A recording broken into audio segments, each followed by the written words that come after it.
Hello everyone, मैं सिमरन गुम्बर स्वागत करती हूँ आप सबका लेवल अप लर्निंग पर। आई होप आप सब बहुत अच्छे होंगे। जैसा कि तुम्हारी सिमरन मैम ने तुमसे प्रॉमिस किया था कि जल्दी हम आपके लिए टीचर्स का एक पॉडकास्ट लेकर आएंगे जिसमें टीचर्स अपनी जर्नी के बारे में बताएंगे, क्या क्या उन्होंने पढ़ाई की, कैसे इंटरव्यू को क्रैक किया, स्कूल में पढ़ाकर उन्हें कैसा लग रहा है, सो दैट जो लोग अभी अपना टीचिंग का डिप्लोमा कर रहे हैं या करने वाले हैं, कल को स्कूल में पढ़ाने जाएंगे तो उनको किन किन स्किल्स पे ध्यान देना है। तो आज का हमारा पहला पॉडकास्ट मिस यामिनी के साथ होने वाला है। ये दिल्ली के एक रेप्यूटेड स्कूल में टीजीटी इंग्लिश है। तो आज के इस वीडियो में ये अपनी जर्नी को शेयर करेंगे। सबसे पहले thank you so much ma'am, आपने अपना टाइम निकाला और हमारे साथ इस पॉडकास्ट के लिए आए। Thank you so much. तो फिर अब मैम आप बता दीजिए, सबसे पहले अपना आप इंट्रोडक्शन दे दो थोड़ा सा।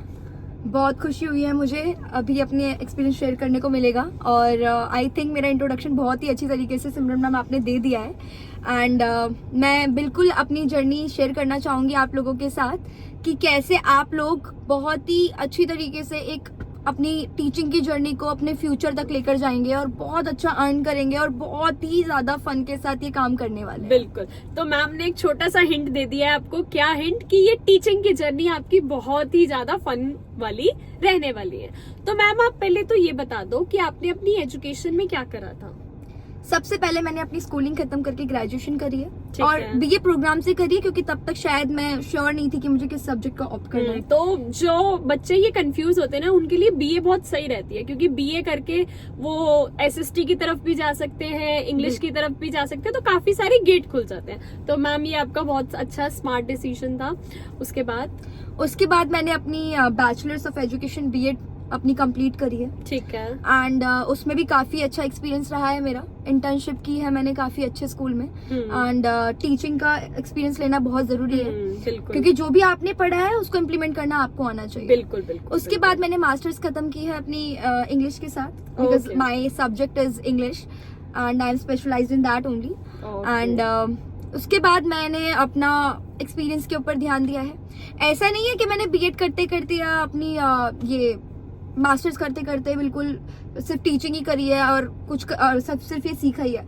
आप साइड बाय साइड अपने ट्यूशंस पढ़ा सकते हो, कोचिंग में जाकर टीचिंग कर सकते हो क्योंकि बहुत जरूरी है कि जो आप सीख रहे हो वो आप करना भी जानो। तो ये बहुत जरूरी चीज है और सीटेट भी इम्पोर्टेंट है। हाँ बिल्कुल। तो मुझे मैम की बात से सबसे पहले शुरू होते ही एक बहुत अच्छी बात ये पता चली है कि सिर्फ आप एक डिग्री पे डिपेंडेंट मत रहो कि मेरी बीएड की डिग्री आएगी तो मैं पढ़ाना स्टार्ट करूंगी। क्यों? टीचर हो ना, पढ़ाना आपका काम है। तो जब तक आप बीएड कर रहे हो या कोई भी डिप्लोमा टीचिंग का कर रहे हो, साथ साथ होम ट्यूशंस देना प्रोवाइड शुरू कर दो। कुछ अर्निंग्स भी हो जाएंगी और एक्सपीरियंस भी आ जाएगा। मुझे लगता है मैं अपने फर्स्ट पॉडकास्ट में बिल्कुल सही पर्सन को लेकर आई हूँ जो एजुकेशन के साथ साथ एक रियल लाइफ एक्सपीरियंसेस में भी इतना माहिर है, जो आपको इतनी बढ़िया बढ़िया टिप्स देकर जाएगा कि आपकी टीचिंग की जर्नी बहुत स्मूथ हो जाएगी। बिल्कुल। सीटेट क्लियर भी मैंने बीएड के साथ ही करा है, कोई एक्स्ट्रा टाइम निकाल के नहीं करा है क्योंकि ये कुछ कॉम्पिटिटिव एग्जाम्स हैं जो कि आप करते करते अगर क्लियर कर लोगे तो ज्यादा बेटर है। आप कोरिलेट जल्दी कर पाओगे क्वेश्चन से, अपनी लर्निंग से।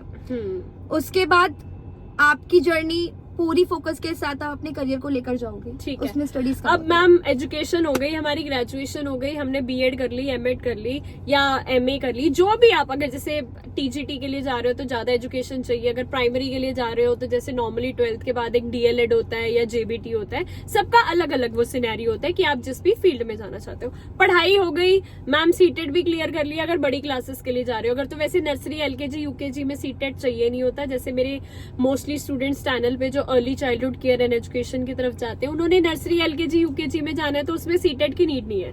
लेकिन 1st to 5th में पढ़ाने के लिए आपका सीटेट पेपर 1 क्लियर होना चाहिए। ठीक है जी। अब बात करते हैं कि मैम चलो डिग्रियां सब अपने पास आ गई, अब स्कूल में कैसे अप्लाई करें, स्कूल में हमें कैसे जॉब मिलेगी, उसके बारे में बता दो थोड़ा सा।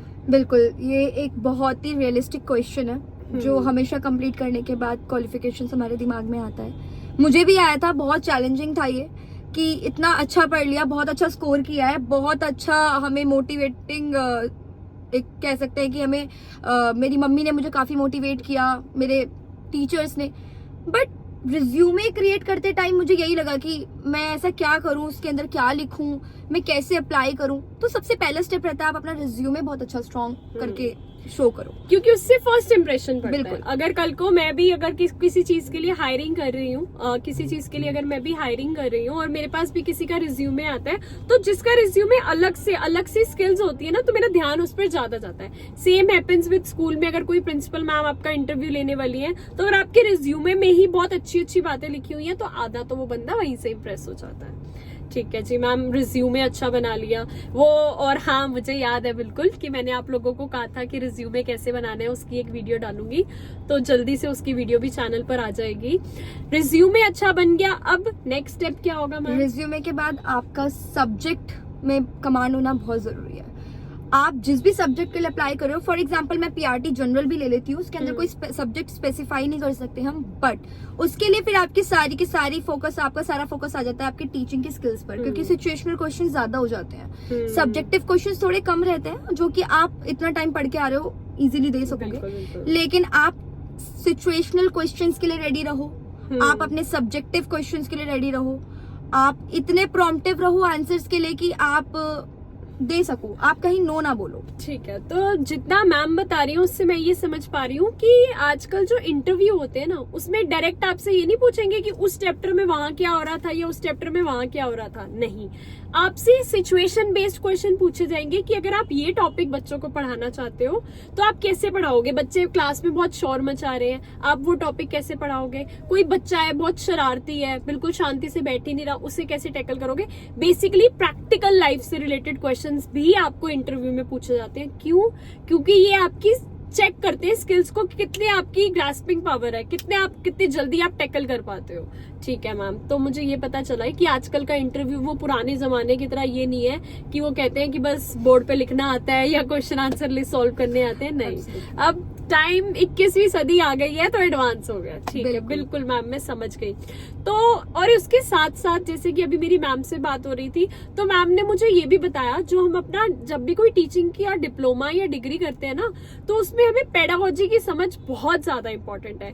क्योंकि मैम बता रही थी कि जब वो अपने स्कूल में बच्चों को पढ़ाती है, अपनी क्लास में बच्चों को पढ़ाती है, तो जो पेडागोजी में वो कॉन्सेप्ट समझ कर आई है कि चाइल्ड सेंटर्ड एजुकेशन होनी चाहिए, प्लेवे मेथड होना चाहिए, जब हम उसको अपना कर पढ़ाते हैं ना, तो उसका रिजल्ट बहुत अच्छा आता है ना मैम। जैसे आप कह रहे थे कि नॉर्मल एक टॉपिक पढ़ा देना तो कोई भी पढ़ा देगा, चाहे उसके बाद डिग्री है नहीं है, लेकिन मैम ने मुझे बड़ी सारी एक्टिविटीज बताई इंग्लिश की कि मैंने ये टॉपिक ऐसा पढ़ाया था, ये टॉपिक ऐसा पढ़ाया था, तो मुझे समझ आया कि आजकल जो स्कूल की एजुकेशन है ना, वो भी बहुत आगे निकल गई है।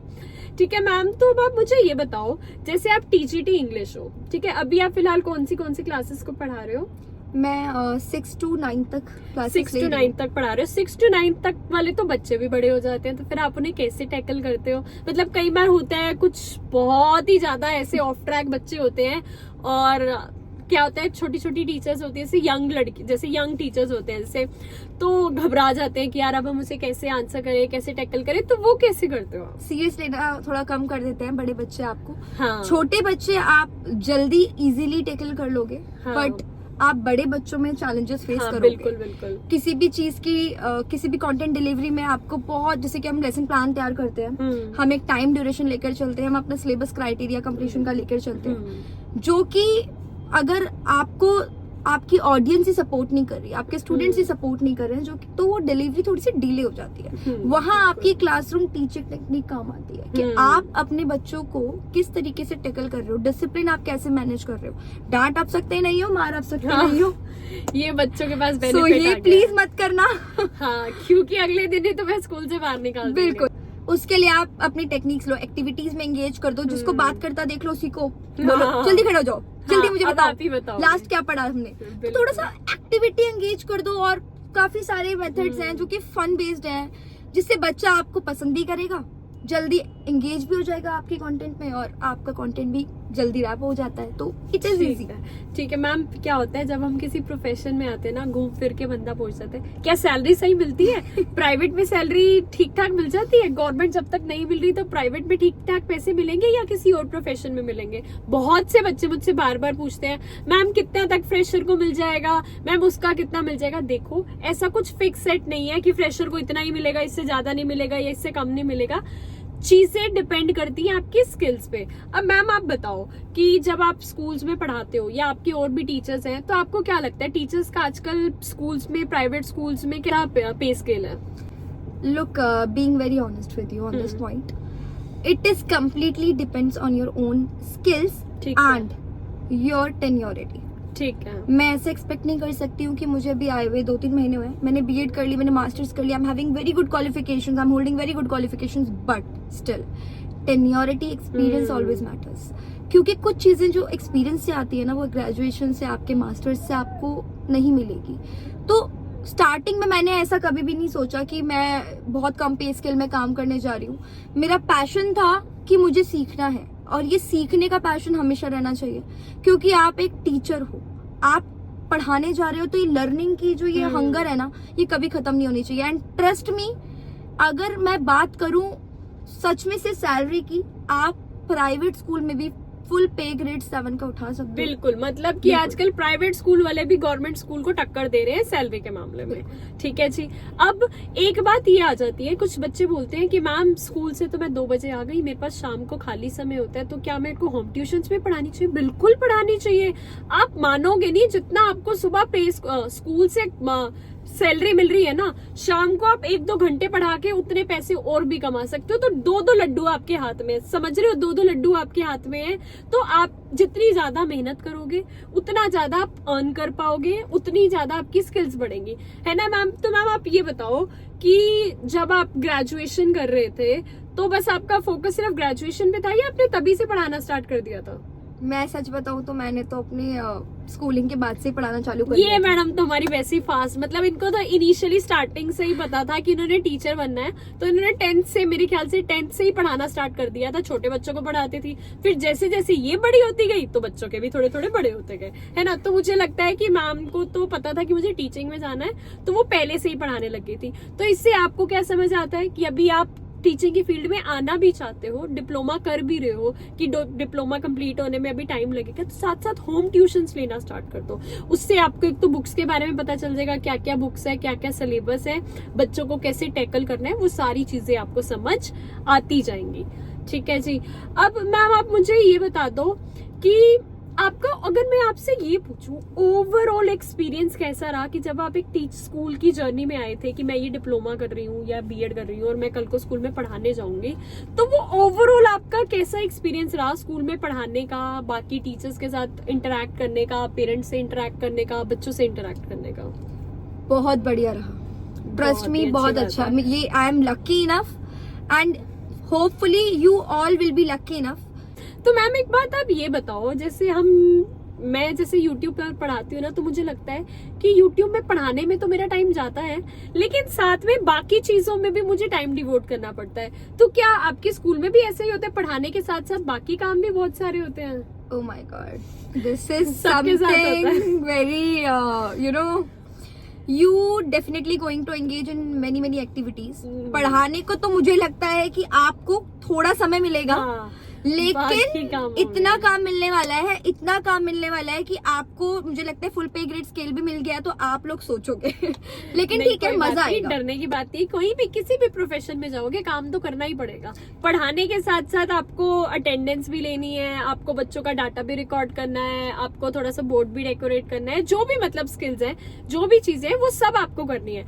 तो उसके लिए सिर्फ आप ये नहीं कह सकते कि मैं मैथ्स में अच्छी हूँ, मैं मैथ्स की टीचर बन जाऊंगी, बात खत्म। नहीं, अगर मैं मैथ्स में अच्छी और मैं मैथ्स में अच्छी नहीं हूँ, मैं कभी मैथ्स की टीचर नहीं बनूंगी। मैं बस एक कॉन्सेप्ट का बता रही हूँ कि अगर आप सोचते हो कि मैं मैथ्स की टीचर बनना चाहती हूँ, तो उसके साथ साथ आपको ये स्किल्स भी गैदर करनी है कि आपको बच्चों को भी मैनेज करना है, आपको डाटा भी मेंटेन करना है, आपको शायद बोर्ड भी डेकोरेट करना होगा, आपको शायद और भी एक्टिविटीज में इंगेज होना होगा। तो ये एक आपकी टीचर की जो ओवरऑल पर्सनैलिटी है ना, वो निखर के आनी चाहिए।